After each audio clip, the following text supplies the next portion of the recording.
welcome back to our channel, everyone. Today is a fantastic day to dive deep into some of the most intense drama we have seen in a long time. We have so much to unpack right now. So let's talk about Nick Newman. Because right now Nick is going through one of the most turbulent and emotional times of his entire life. It is just a massive mess. But how did we even get to this point? Let's rewind the clock a little bit. Because it all started with that horrific car accident. The crash that was totally caused by Matt Clark. But Nick did not just rest, because Nick is Nick, so he checked himself out of the hospital way too early. He just up and left. He did not listen to the doctors at all. And that was a huge mistake, because Nick has this massive hero complex. He always wants to fix things. He always wants to be the guy who handles the bad guys. So he pushed himself way too hard. So then things took a really dark turn. Because Nick transitioned to fentanyl, which is just crazy to think about. Nick Newman using street drugs, but he did. And he even bought more in Las Vegas. And the saddest part is that Nick actually thinks he can handle this. He really believes he has it all under control. But it is so obvious that he is in huge trouble. He is in way over his head. Just look at that phone call he had with Sharon and Chelsea. Nick was talking to them from Vegas, giving them updates on Adam and Reza Thompson. And then he woke up and just made a quick excuse. He said Adam was calling him and he hung up fast. But Sharon and Chelsea were definitely talking about how bizarre he was acting. When Nick woke up, he looked so dazed, and Adam even asked him if he had been reading the mini fridge. But Nick just lied to his face. He said he was exhausted from working out at the gym. So let's talk about the man behind the character. Josh Uomaro recently did a really big interview with Saad, and he talked all about the massive challenges of this storyline, and how he really wants to get it right, because it is a heavy topic. Morrow said he was actually really surprised when he first found out Nick was going down this dark path of addiction. It is not something you expect from the golden boy of the Newman family, but it was an acting opportunity that he grabbed right away. He was ready for the challenge, and Morrow said some really powerful things in the interview. He said, when watching the show, I hope people feel something. He wants the audience to really connect with the pain.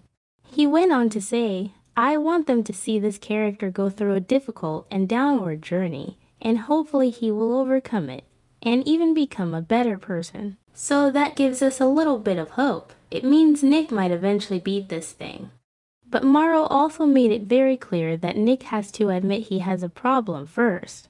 And right now Nick is absolutely refusing to do that. He is in total denial.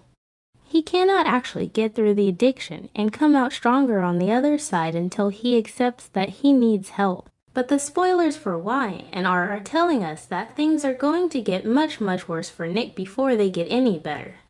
Because right now Nick is sticking to his usual stubborn mindset. He refuses to ask anyone for help. He is the hero. He is the protector. He is not the victim who needs saving. He hates feeling weak. So he is just hiding everything and suffering in silence. But Josh Uomaro teased that a massive shift in Nick's attitude is coming. As this storyline keeps moving forward, there is going to be a day of reckoning. A day where Nick finally realizes that every single action has a consequence. And those consequences do not just affect him, they affect everyone around him. Morrow explained Nick's current mindset by saying, the important thing is finding a way so he can get through today, so he can cope. Because that is what addicts do. They just try to survive until the next fix.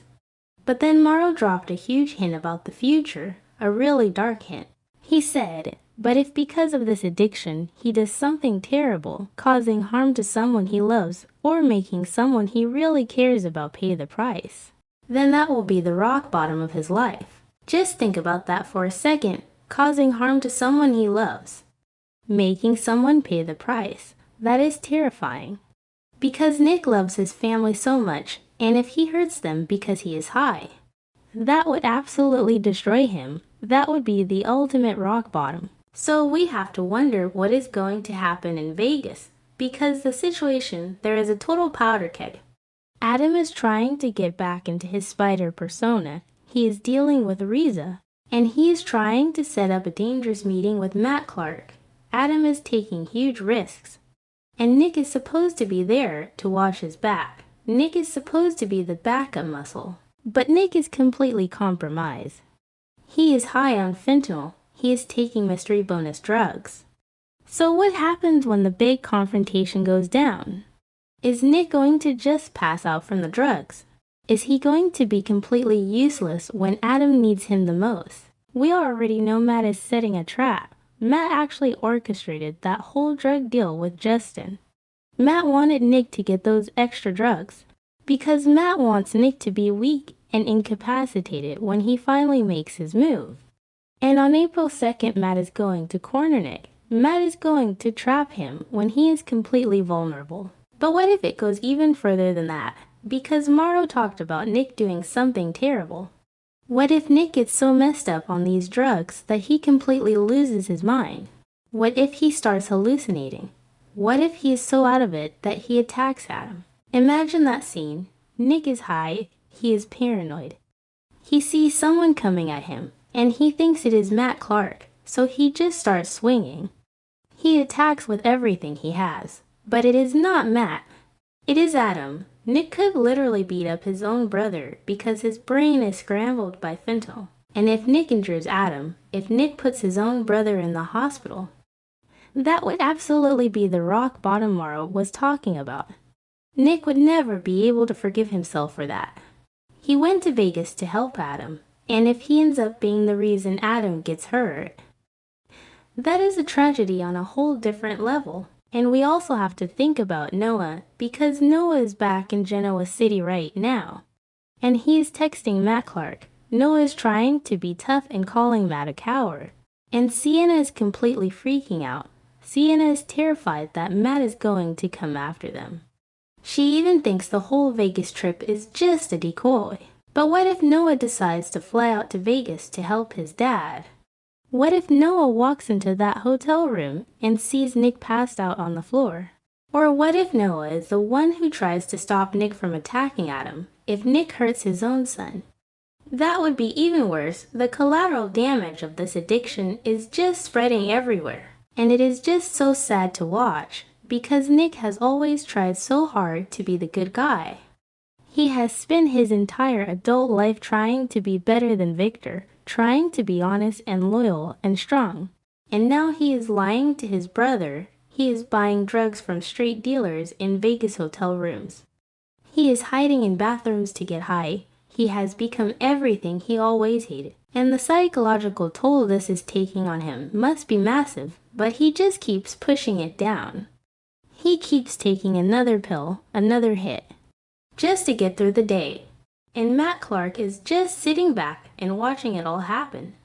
Matt does not even have to lift a finger to destroy Nick right now, because Nick is destroying himself. Matt is just playing games, texting Sienna, messing with their heads, and waiting for the perfect moment to strike.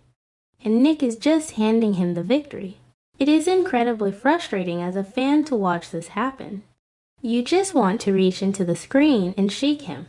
You want to tell him to wake up and call for help, but that is not how addiction works. It is ugly, it is clunky, it is a slow, painful downward spiral. And Josh Morrow is playing it perfectly. You can really see the desperation in his eyes when he lies to Adam. You can hear the exhaustion in his voice when he talks to Sharon. It is a really raw and gritty performance. So we are just bracing ourselves for the inevitable crash, because the crash is coming. The spoilers say Adam is going to figure out about the fentanyl soon. Adam is going to confront him. But it might be too late, because Matt is already making his move. Roger Haworth is coming back to the screen. The trap is set, and Nick is walking right into it, blinded by the drugs. Blinded by his own stubborn pride. The next few episodes are going to be absolutely crucial. We are going to see Nick Newman hit the absolute bottom of the barrel. And we are going to see exactly who gets hurt in the process. Will it be Adam? Will it be Noah? Will it just be Nick himself? We don't know for sure yet. But we do know that the fallout is going to be massive. The Newman family is going to be rocked to its core by this. Victor is going to be furious, Sharon is going to be heartbroken, and Nick is going to have to face the music. He is going to have to look in the mirror and see what he has become. And that is going to be the hardest thing he has ever done. Harder than fighting Matt Clark, harder than surviving a car crash. Facing his own demons is going to be the fight of his life. Nick could be the reason Adam was injured if his insinuations are true. Revelations from the young and the Restless show that Nick will have bad news to deal with, so stay tuned. So make sure you keep watching because you do not want to miss a single second of this storyline. It is raw, it is real, and it is going to change Nick Newman forever. And we will be right here to break down every single shocking twist and turn as it happens.